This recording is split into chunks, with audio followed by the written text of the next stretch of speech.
Hiya folks, Pete here from Ashton's Cars. Today I'm taking you around one of my favourite small cars, the Honda Jazz. This is a late 2011 model. It's an EXL specification car. That's one of the top of the range Honda Jazz. It's powered by a 1.4 litre I-VTEC engine, 4 cylinders, 16 valves. It's the same engine that you see in the slightly larger Civic model. It gives the Jazz a pretty decent turn of performance on it.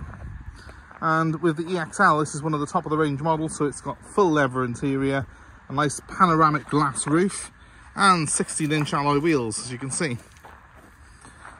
I really love these cars. I particularly like this one because I think it's a beautiful colour. It's a nice metallic sort of purple. It really pops, especially in the sun that we've got here today.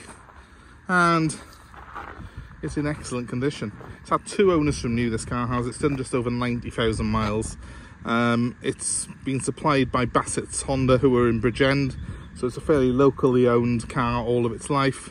The last chap who had it, he owned the car for 8 or 9 years.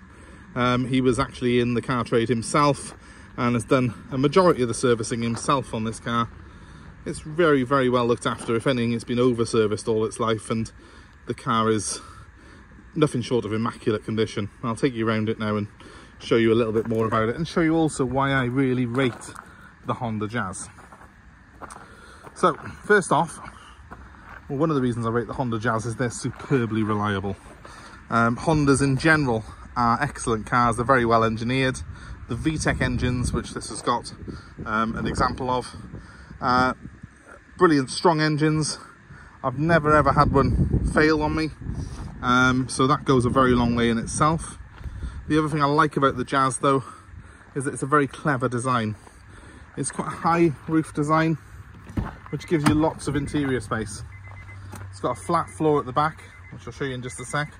I'd say one of the great things on this one is it's got that lovely glass roof, which I love. Obviously lesser models of Jazz will not have leather or a panoramic roof, but they do all have this sort of very clever space in the design. We'll have a proper look inside in just a sec at the front, just to show you what I mean in the back. There's a nice flat floor, as you can see there. That gives you room for 3 adults in the back, whereas a lot of cars that are bigger than this do not have that same level of leg space for the middle passenger. The other very clever thing in these the design of the folding mechanism on these seats, they fold down, and as you can hopefully see there, the base actually folds down as well to give you a completely flat load space. If you look at that from the back,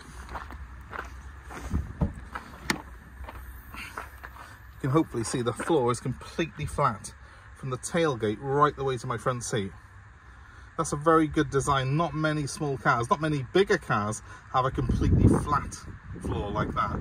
A lot of cars tend to compromise a little bit and have a ledge or something there, but Jazz doesn't, and that makes it so easy if you're doing trips that need that extra bit of space. The other clever thing on these cars is that you can actually pull the seats upwards like that.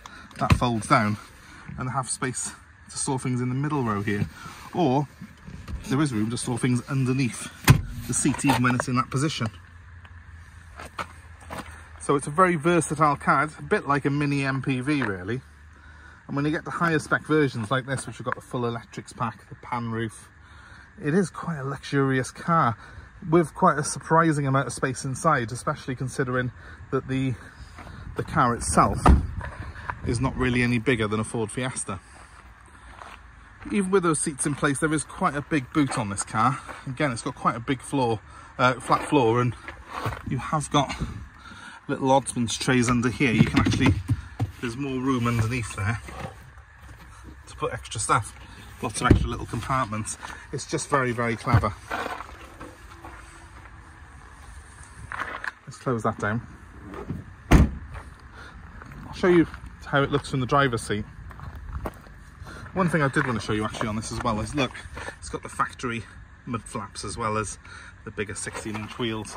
I think that's probably one of the reasons the bodywork has stayed so immaculate on it, because honestly, it's unbelievable. Consider it's done 90,000 miles as well. There's barely a stone chip on it. I think it must have had Superguard or something done on it when it was new to be in this sort of condition now at 90,000 miles. Right, let's have a look inside. As I say, this is one of the higher spec models, so it has got a fairly tasty spec, I guess, compared to a normal Jazz. I'm going to first off start the car up because it's boiling hot today, and the aircon in my Jazz is ice cold, so I'm going to take advantage of that. So here's the startup sequence. It's a big mistake to mock people who like the... Just turn the stereo off a second. That's better. Let's get the aircon on. So we've done 91,851 miles. As you can hopefully see, nice even idle on it, no warning lights in place. Give it a rev. It all sounds good. I drove this car about 50 miles over the last 24 hours and nothing to report other than that it's a brilliant car, which I was expecting. The dashboard on these is nicely laid out. It's got cup holders, look quite high by there. I've got the aircon then, keeps my drink cool, which is great. Quite a good design that. I've got power fold mirrors here. Full electrics back, front and rear. Electric mirrors as well, which are heated. I've got climate control on this. Again, this is a very high spec Jazz, but I've got climate controlled air conditioning here, digital readout for it by there. I've got heated seats as well, which are down here. I said it was high spec, didn't I? And I've got a USB connector there for the stereo, so I can play music off my phone through the stereo if I wish to. I've also got Bluetooth telephone connectivity, so I've got my calls coming through this stereo as well, which is quite good. And an auxiliary socket there as well, so you can put sort of older phones or iPods in using that. So it's well thought out, it's got a lot of kit on it. Obviously, a big feature for me is that pan roof. It's really cool, and it has got an electric blind, so if you do want to hide away from the elements, you can put that across, but quite frankly, why do I want to do that today? It's lovely outside and it's nice to see some blue skies. Kids will love that because it just gives that feeling of space, and also they'll be transfixed by the fact they got all the clouds and everything above them. It looks really cool, and at night you can see the moon and stars obviously at the top. So it really is cool, and it does make this interior feel a much more spacious, much more airy place because of having the pan roof. I've got cruise control on this car as well. It has got the full works, this one, so I've got cruise control by here. That's really great to use.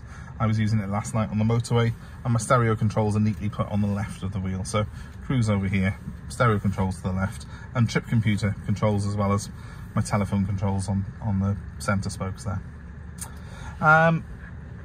Not much more to report to you. It's automatic everything. The lights are light sensitive, the wipers are rain sensitive, and this car's got as much kit in it almost as my Range Rover, and yet in this very compact machine. It was very efficient as well, very good on fuel. I love the fact it's a 1.4 petrol. It makes it ULEZ compliant as well, which you don't get on the diesel model, so it's better really in a way to have the petrol engined version of these. I also really do rate Honda's VTEC engines, which are the petrols. They're just very, very strong engines, as I said, so they're what I would be personally buying in this range. And as you can see, the interior has stood up well to the test of time. There's no real signs of any adverse wear on it. Even the steering wheel, the lever's all still intact nicely. It seems to have sort of breezed its way through 91,000 miles with no issues whatsoever. And it is a nice looking display, I think you'll agree. It's nicely laid out. Everything's where it needs to be. It's, you know, you haven't got to reach far for any of the controls, and it all makes sense. So it doesn't take you very long behind the wheel of a Jazz until it feels very familiar indeed. I'm going to turn that back off and jump outside now just to show you the body one more time. Normally by this point in the video I've told you some negative comment about a mark or a stone chip, but there's nothing. I mean, this car is an absolute credit to the chap who owned it. It really, really was fastidious with his cars, and a bit of a car fanatic himself. So this was just his daily driver, but he really looked after it. So if you're looking for one, I've probably got one of the nicest ones in the country at the moment, and I really do wholeheartedly recommend having a drive of a Jazz if you're looking for a small car. They do tend to be a little bit more expensive than perhaps the equivalent Corsa or you know, Fiat, but they're a different level of quality, guys. So have a go in a Jazz. You will not be sorry if you buy one of these cars. So my number's 07932 873 646, and this Jazz is going to be available for nationwide delivery. We're also happy to take your old car in part exchange if you wish to. So let us know what you got and where you are, and we will tailor a deal to you. Give me a call again. 07932 873 646 is the number. And in the meantime, guys, please give us a like, a share, and subscribe to our channels for more car buying advice, more cars like this that we've got available for sale. Until then, we hope to see you very soon. Thanks very much for watching. Goodbye.